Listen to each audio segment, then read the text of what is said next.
Mini episode 853 of the FDH Lounge is brought to you by Sportsology, delivering unconventional columns and webcasts about sports, TV, music, movies, and more. Follow them on the web at sportsology.com. The FDH Lounge. You'll want to schedule your life around it. A long time ago, on a gloomy, wet Cleveland spring night, two men stand alone amidst the late-night drizzle. Their voices echo across the vacant station parking lot as they debate the merits of the great American radio show that have been missing for far too long. On that night, an idea was born. That idea became the FDH Lounge.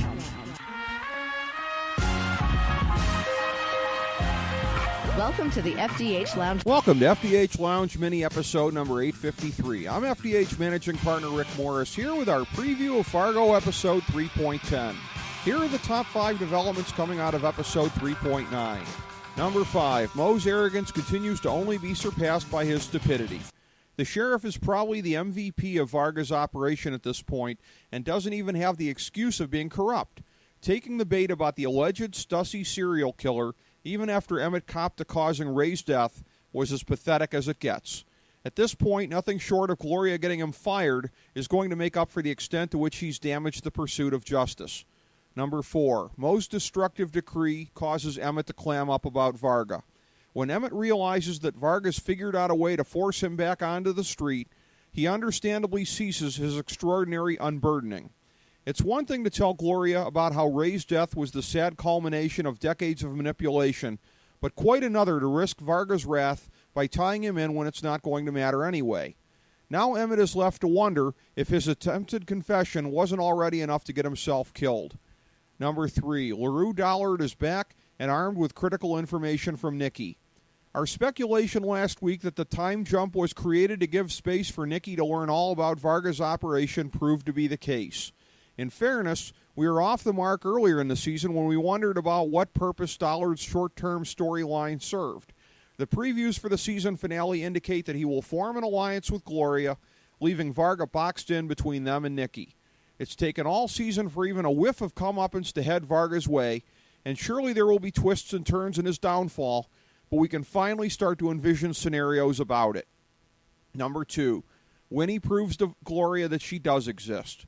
To this point, Season 3 has been lighter on season-defining moments than the first 2, but this episode was chock full of them.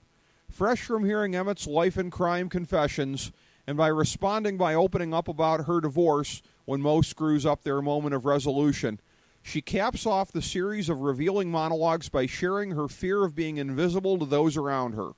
Feeling touched and sad by Gloria's existential angst, Winnie breaks through with the simplest of human responses, a heartfelt hug to a colleague who has become a dear friend. As if in response, the bathroom appliances finally recognize Gloria, revitalizing her psyche just as events are about to finally start breaking her way. Number 1, we get by far the juiciest confrontation of the season and one of the best in overall Fargo history. Nikki and Varga in a tension-filled hotel lobby standoff. From Varga populating the scene with his doppelganger to Mr. Wrench getting the jump on Mimo, and by the way, it was stupid of them to let him live, the chess moves that had been prepared back and forth were mesmerizing. While Nikki was devastated by Ray's death, answering the question of how much she really loved him, she's achieved a symbiosis, to use her word, with Mr. Wrench that she never had with her hapless fiancé. Her months of amazing preparation have equipped her to stand as the first legitimate opponent that Varga has ever had. And with Gloria attacking his operation from the other side, Season 3's supervillain is reeling at last. The endgame will no doubt be crazy, culminating a boffo finish to the campaign that started in earnest in episode 3.8, and we can't wait for that.